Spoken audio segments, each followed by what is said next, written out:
Chapter 22. All the news that's fit to print. All the news that's fit to print is the motto of the New York Times newspaper, printed on the front page of every issue. It means the paper won't print a story that is inaccurate, irresponsible, or harmful without a reason. Quiet, shouted Mrs. Overton. Pandemonium had erupted in the classroom. Scott was waving the newspaper over his head, running circles around the bookcase that housed the jobbers, while Evan chased after him, shouting, "You'd better give it back, or else." Mrs. Overton clapped her hands once. "Scott, give me that paper now." "He stole it from me," yelled Megan. "It's mine," shouted Evan. "Technically," said Jessie, "it's mine. Scott Spencer, this instant." Scott slowly walked over to Mrs. Overton with the paper held open in front of him. Greedily, reading all the words he could before handing it to his teacher, Jessie could tell he wanted nothing more than to read the articles, her articles, and couldn't help feeling a little thrilled to know that her paper was that good. Jessie watched as Evan followed Scott and stood in front of their teacher. "Please, Mrs. Overton, don't read it. It's private." Mrs. Overton glanced up from the front page and looked straight at Jessie. "Jessie? What's going on here?" Jessie raised both her hands and let them flop at her side. "I wanted to write a blockbuster. I wanted to write something everyone would want to read." Jessie still didn't understand what was so wrong with that. But the kids in 4 were like a pack of wolves closing in for the kill. "Well, it looks like you've achieved your goal." Mrs. Overton's face did not look happy. Was she going to punish Jessie, send her to the principal's office? "Jessie promised she would tell us the result of the survey," said Tessa. "A promise is a promise." "That's true," said Mrs. Overton, "and we all know what Langston says about promises." She pointed to the picture of Langston spitting out the words, "Never make a promise you can't keep. Always keep the promises you make." "Mrs. Overton," said Megan, "may I please read one of the letters from my advice column to the class?" "Not right now, Megan. It's kind of important," she said. "We don't want to hear your advice column," shouted Jack. "We want to find out who's in love." The class started making all kinds of noise, but Mrs. Overton silenced them with one swoosh of her raised hand. "Please," said Megan, "it doesn't have anything to do with love." Mrs. Overton allowed Megan to show her the letter she wanted to read and then gave her permission to read it out loud. "Dear friend in 4, I feel terrible. I did something I'm not supposed to do. Nobody knows. Every day I feel bad. I keep waiting to get caught. What should I do?" Signed, Guilty in the 1st grade. "Dear Guilty, you're never going to feel better until you confess. Go to a grown-up you trust and tell the truth. I guarantee you'll be happy you did." Megan folded the paper and handed it back to her teacher. "I've decided to take my own advice, Mrs. Overton. I'm the one who handed out the candy hearts. I know I shouldn't have done it, but it was a Valentine's Day, and I thought it wasn't such a bad thing to do." Jessie looked around at her classmates. They were all frozen in their seats. It wasn't every day that someone admitted to being guilty of a crime.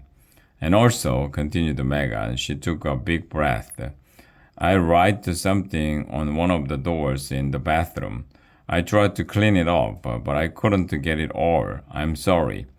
And then she exploded in tears, great big sloppy wet tears.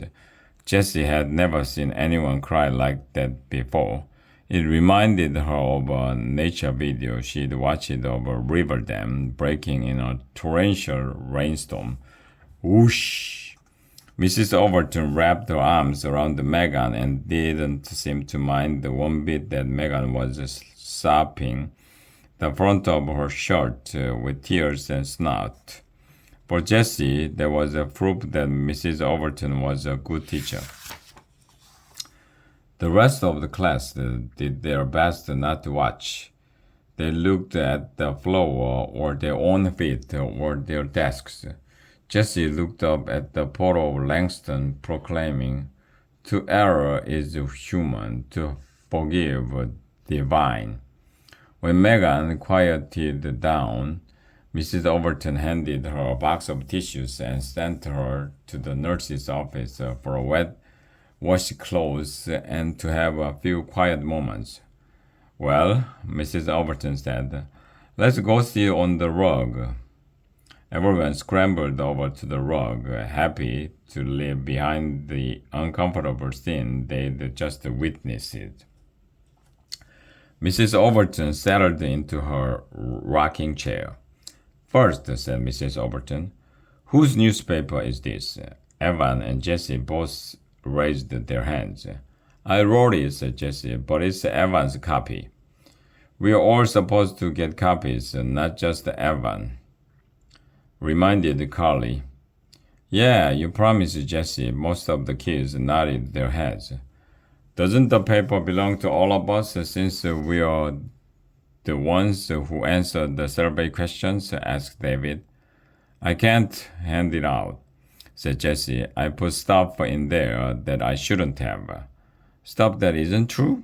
asked Mrs. Overton. "No, it's all true, every word of it. It's just that there's a poem I put in that I didn't get permission to publish.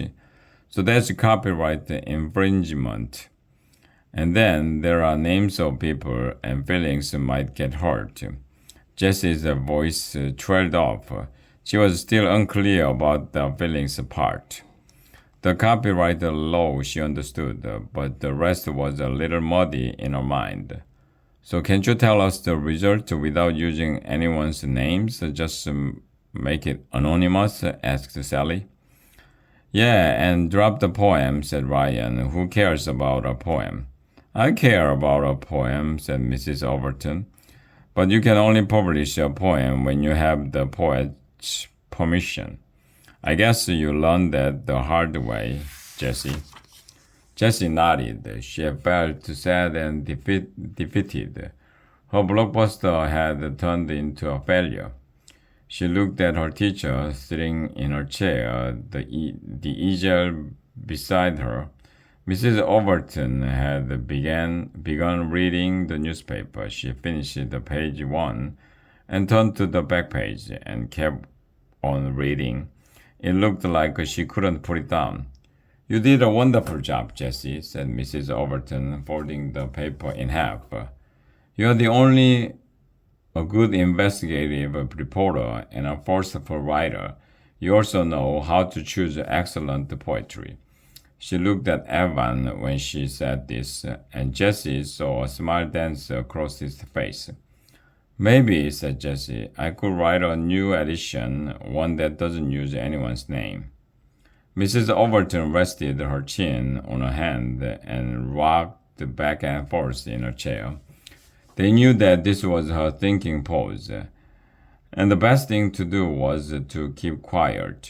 She tapped her chin several times with the index finger and then asked Jessie, "Will you include the pie chart in the new edition?" "Yes," said Jessie. She just loved the pie chart. "And some poems?" "A whole page," promised Jessie. "But only if the author say it's okay. Then you may rewrite your paper, but you have to show it to me before you hand it out. Understood?" "Absolutely," said Jessie.